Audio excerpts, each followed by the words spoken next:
হুম white কালারের box. তোমার জুতো কোথায়? আমার হ্যাপি বার্থডে গিফটটা। তুই জানিস? হ্যাঁ বড়টা। হ্যাঁ তোমাকে দেব। তোকে আমিই দিচ্ছি, তুই আবার আমাকে কি দিবি? গিফট তোমার। আগের দিন কালকে হ্যাপি বার্থডে হয়েছিল তোমার। হ্যালো এভরিওয়ান, আমি সুচন্দ্রা। আমার নতুন একটা ব্লগে তোমাদের অনেক স্বাগত। পুরো ব্লগটা দেখো, আশা করি তোমাদের ভালো লাগবে। আজ একদম ছোট্ট একটা ব্লগ শেয়ার করবো, তোমাদের সাথে একটা গল্প শেয়ার করবো। প্রত্যেকটা ঘরেই বা প্রত্যেকটা সংসারেই বলতে পারো, যখন কোনো ছোটখাটো হোক বা বড় হোক জিনিস কেনা হয়, তার পিছনে কিন্তু একটা গল্প থাকে। তো আমারও সেরকমই। আমরা যেহেতু বাইরে থাকি বলে না, আমার মানে পছন্দই হয় না যে এক্সেসিভ জিনিসপত্র নেব। কিন্তু কি হয় বলতো, থাকতে থাকতে না অনেক জিনিসের রিকোয়ারমেন্ট হয়। যতদিন না একদম মনে করি যে না এবার নিতেই হবে, ততদিন কিছু নিই না। এইবার এই যে ফোল্ডেবল ওয়ার্ড্রোবটা দেখছো না, এটা চিনি যখন হয়েছিল তার পর কেনা।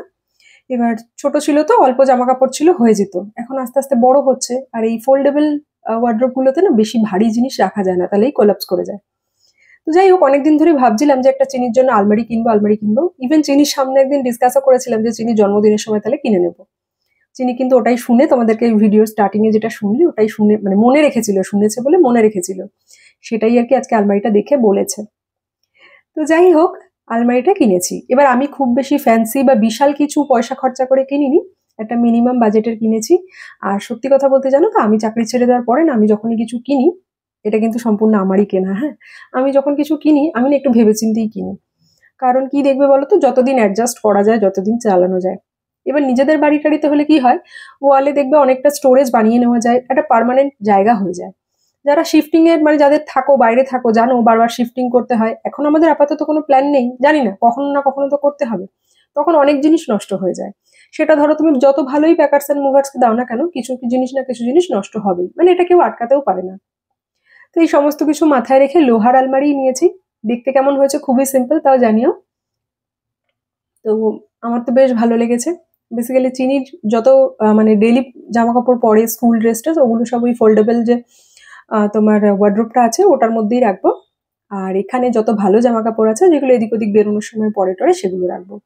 আমার মেয়ে দেখেছো কত হেল্প করছে আমাকে, মা চেয়ার নিয়ে বসেছে, ওর সব জামা কাপড় তুলে তুলে আমাকে দিচ্ছে, তারপরে আমি ভাঁজ করে সুন্দর করে রেখেছি। আর একটা কথা, আমাদের আর একটা আলমারি, যেটা এই আলমারিটার পাশেই রাখা আছে, ওই আলমারিটায় জানো তো আমার এত শাড়ি ভরে রয়েছে, উপচে পড়ছে। তো সন্দীপের জামা কাপড় প্রেস করা থাকলে না একটু কুচকে টুচকেও যায় আমার জামা কাপড়ের জন্য। তো ওই জন্য উপরের দুটো তাক রেখেছি, যেখানে সন্দীপের প্রেস করা জামা কাপড়গুলো রাখবে, আর বাকি নিচে চিনির জিনিসপত্র।